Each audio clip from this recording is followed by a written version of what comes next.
Hi, today I would like to tell you about the process of delegation. I don't want to define what the delegation is, because from that theoretical perspective, you can always find loads of sources, definitions, and things like that.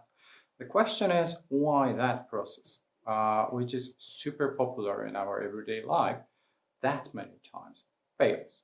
So in here, you would find the key rules, what should be done to make this process successful. Delegation, shortly, just a process in which you transfer authority and responsibility that you have to the people who are below you in the organizational structure. So you want to do it in the way that you can concentrate on key aspects of the work, the other ones. They should, they have to be done. But you can delegate them to the other people from, for example, your team. But how to do it successfully? Well, there are certain rules which mostly the managers they don't fulfill. If you take a look on that rules, these are called the first one: receptiveness, willingness to let others go, willingness to let others make mistakes, to trust the subordinates, and finally to establish and use broad controls. I will describe them step by step now. Let's start with the first one, receptiveness. In here, it just means that being the manager, when you delegate the job to the people below you, you should give their ideas a chance, basing on the examples. Last 10 years, I was doing that job, which means practically I was verifying the bread which is appearing into the shop every day in the morning. And I was doing it like that, and that, 3 steps. But it doesn't mean that if you delegated it to someone from your team, that person has to do it exactly in the same way like you did it previously. Why? Well, first of all, you delegate it because you don't want to think about it. You're not interested in how the job is done, but you're interested in the proper results. So that person to whom you delegated, that person might just like to do it differently. And for example, come very early in the morning in the shop and just take a look on every piece of bread and said, that's fine, let's put it inside. Why? It might be more comfortable for that person, or it might be just better understood system, or they might just use some other, for example, new technologies which previously were not existing. The biggest challenge in here is that that person is below you in the organizational structure, and that person will have enough power and the feelings that, hey, I can do it my way, because everyone is just interested in doing it the best. How? It's absolutely not important in here. So let others people's ideas a chance and let them do it in the way which is most comfortable for them. This is receptiveness. Next one, willingness to let other go. Many times we have the situation in which you, as the manager, you is doing a certain job. You know exactly the procedure. You feel you know the best how it might be done. But when you decide to delegate that job to other people, that means you want to concentrate on something else. So there is no sense in saying, okay, you have to do that job, like verifying every day in the morning if we have enough pieces of fresh bread coming into the shop. And then you said, but then always give me a phone call and present. Was it fresh enough? What time it appeared?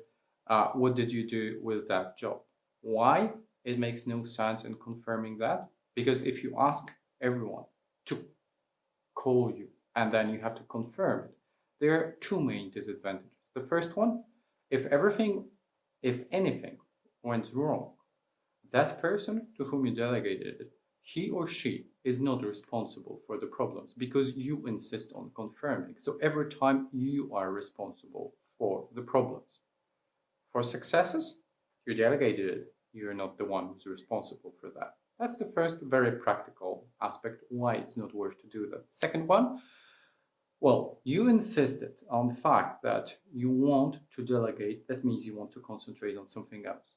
If you want to then control and confirm every step of work, that means you have to concentrate on that, think how it was done, does it work fine, is it on time, which practically means you still take all the responsibility and it takes all your time to think about it. That makes no sense. Either you don't want to concentrate on that and you delegated it, or you want to concentrate on that, you want to verify it, but then that's not a delegation. The third aspect is called make or let other people make mistakes. That might sound strange, like I want to let other people to make the mistakes. It doesn't mean I want the mistakes to appear. But practically, if you start thinking about it, you cannot be afraid all the time, every minute, that what will happen if there will any mistakes appear in there. Mistakes, that's a part of manager's job. Practically, you should ask yourself a different question. If I will be responsible for that, does it mean that no mistakes will appear? And if you ask yourself that type of question, mostly the answer is no. I mean, every time some mistakes might appear, I should do everything to omit them. But still, I cannot be all the time concentrate, think, and especially build the atmosphere in which it's just said, no mistakes possible. Because then the people to whom you delegated the job, they would be afraid to make any decision. And that makes no sense, because they should make the job as fast as possible, as good as possible. Think how you can do it differently, better. All these aspects, you will not have them when you will not have in your mind the feeling they cannot do any single mistake as a first main statement. We don't want the mistakes, but they might happen in your job and in your decisions, the same as they might happen in the decisions which are taken by the other people. And finally, in here, willingness to trust subordinates. If you don't trust your subordinates the people below you in the organizational structure, if you don't trust them, delegation makes no sense. I mean, that practically means if you don't trust the people below you in the structure, they cannot do any type of job. There's just one possibility. Either you have to change your subordinates, or you shouldn't be the manager, because you cannot do all jobs by yourself. So if you want to delegate, there has to be at least a certain part of trust. And you trust that the people will do the job that you delegated to them. Of course, you will control the results in the end, but there is a trust. It might be done by them using all the previous steps which were presented. And the last one, willingness to establish and use broad control system. I just said 2 steps before that you cannot control every single move, and that's true. But still, it doesn't mean you don't make the process of control, because it's enough if you set the milestones and you said, I'm going to control the process and the key statement, or I just want to control the results. And I want to be sure that we got enough pieces of fresh bread every day. And that's absolutely fine if you just control that aspect. It should be communicated to the person to whom you delegated that. And by that process of communication, that person knows where he or she will be controlled. And with the same statement, you exactly know what are you interested, which type of results you're interested in having in here. Summing up, process of delegation sounds like something which is super important, and it is in our everyday life. The biggest problem these days, very many processes of delegation, they fail. And the steps that I've just presented you, many times, even if we don't have bad plans, we intentionally do the steps like they were presented previously. We try to insist and control everything.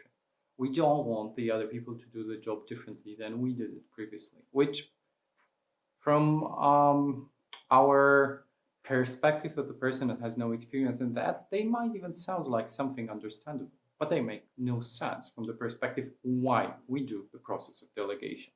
So please just remember about the steps and try to use them in your everyday business life. Thank you.